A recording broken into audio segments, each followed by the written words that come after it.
José, um irmão verdadeiro.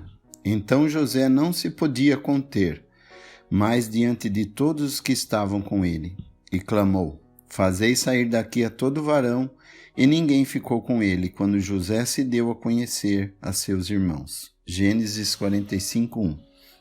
José era o 11º dos 12 filhos de Jacó. Era o primogênito de Raquel. A história do seu nascimento é relatada. Raquel concebeu e teve um filho, e chamou o seu nome José, dizendo: O Senhor me acrescente outro filho. Gênesis 30, versículos 22 a 24. José significa que ele acrescente. Como homem, José é o mais belo tipo de Cristo no Velho Testamento. 13 capítulos lhe são consagrados, do capítulo 37 ao 50, no livro de Gênesis. O capítulo 38, especificamente, ocupa-se de outro assunto. Há também 13 capítulos em conexão com o tabernáculo e a arca. É o mais belo tipo de Cristo como utensílio, capítulos de 25 a 40. Os capítulos de 32 a 34 são postos à parte.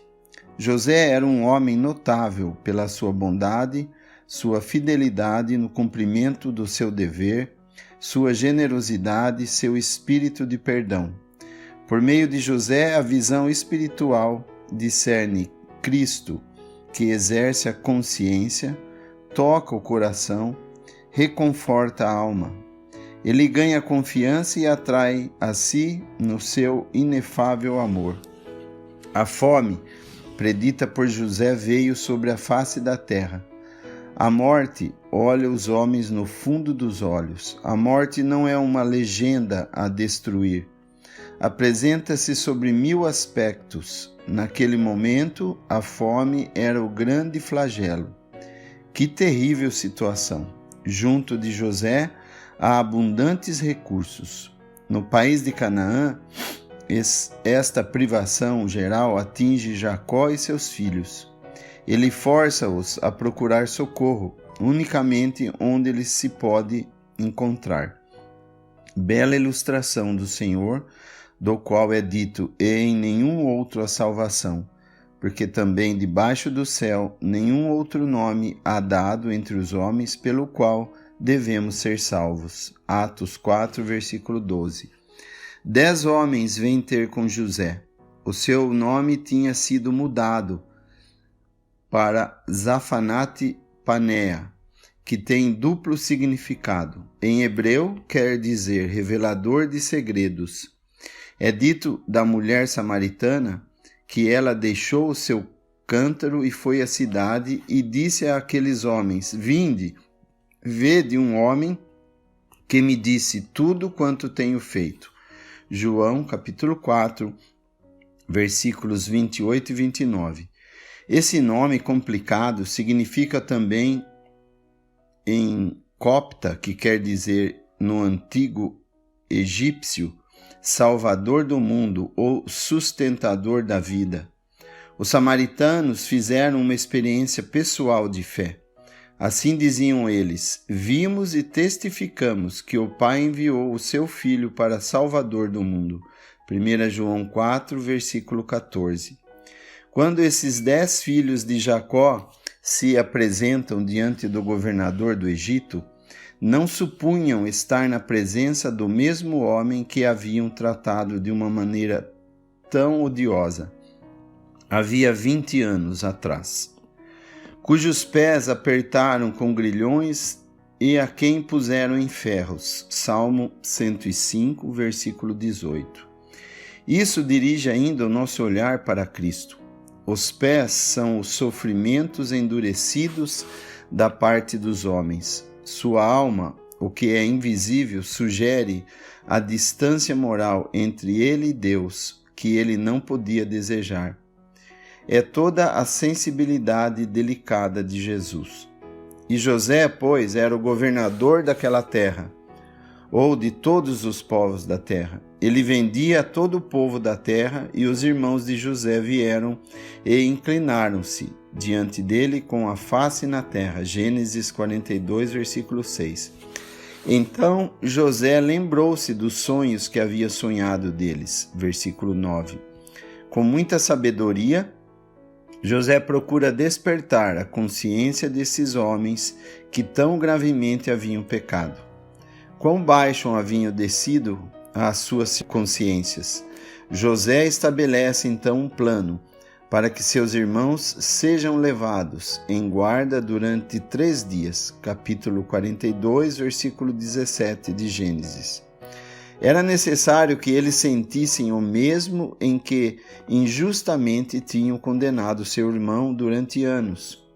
Então disseram uns para os outros: na verdade, somos culpados acerca do nosso irmão, pois vimos a angústia da sua alma, quando nos rogava. Nós, porém, não ouvimos, por isso vem sobre nós essa angústia. Capítulo 42, versículo 21 de Gênesis. Em vez de receber o trigo, os irmãos de José foram aprisionados. É a história da alma. Ela pensa receber o repouso, a paz, a felicidade, mas, pelo contrário, encontra-se mais infeliz que precedentemente. Somos culpados. O tempo não pode curar os nossos pecados. Muitos anos tinham passado, desde que os irmãos de José haviam tido, para com o menino, essa conduta horrível. A voz da consciência não pode ser sempre sufocada. Terrível é o aspecto da lembrança, o pecado. Um muro para sempre. É impossível escapar às censuras de uma consciência culpada. Hebreus 4, versículo 12. Chega o momento em que nos encontramos no fundo do abismo. A confissão dos nossos pecados e do nosso estado de miséria é indispensável. Poderá acontecer que durante longo tempo tenhamos somente uma recordação obscura de certos pecados. O momento vem em que eles se erguem e, como são hediondos, uma espécie de religiosidade débil que não mais satisfaz. É o amor que perdoa. 11 homens se inclinam diante do governador. Eles não o reconhecem, eles não o compreendem, mas ele os conhece bem e a todos compreende. José ama os seus irmãos que de uma maneira horrível tinham pecado contra ele. Quando se ama, é impossível deixar de amar. A perseguição não pode danificar o amor, e a prosperidade não pode alterar o amor de José. O amor é sempre o mesmo. Está escrito: Jesus Cristo é o mesmo ontem e hoje e eternamente. Hebreus 13, 8. José não se podia conter mais. Os olhos dos egípcios não são autorizados a contemplar esta cena. A ordem é dada: fazei sair daqui todo varão, e ninguém ficou com ele. Capítulo 45, versículo 1. Ninguém ficou junto de José antes que ele se desse a conhecer a seus irmãos. O amor cobre uma multidão de pecados. Tiago 5, versículo 20. O amor não os expõe. Assim, Jesus agita-se a respeito da mulher samaritana. João 4, versículo 18. João 8, versículos 6 a 8. Tudo é íntimo e privado. Eu sou José. Essas palavras fazem-nos lembrar aquelas que Saulo de Tarso ouviu quando perseguia a sua louca carreira homicida. Eu sou Jesus. Atos 9, versículo 5. Os irmãos de José ficaram perturbados e não podiam responder à pergunta que ele lhes põe. Vive ainda meu pai? Não nos parece ver esse momento de recuo esboçado por esses 11 homens atemorizados com a audição dessas palavras? Então disse José: aproximai-vos de mim. E eles se aproximaram, e ele disse: eu sou José, vosso irmão, a quem vendestes para o Egito. Versículo 4. Aproximai-vos de mim. Que gracioso convite! Até então José tinha falado por intermédio de um intérprete, mas agora fala na língua de seus irmãos. 3 fatos importantes são assinalados na conduta dos culpados. mas agora perdoados. Perturbado, José diz-lhes: Não vos entristeçais. Em segundo lugar, o silêncio. E seus irmãos não lhe puderam responder. E em terceiro lugar, a distância. José disse-lhes: Aproximai-vos de mim. Não é isto uma antecipação do convite de Jesus que diz: Vinde a mim todos que estáis cansados e oprimidos, e eu vos aliviarei. Mateus 11, 28. Se José perdoou aos seus irmãos, quanto mais graça há no coração do Senhor Jesus. Efésios 2, versículo 6 e Romanos 5, versículo 20.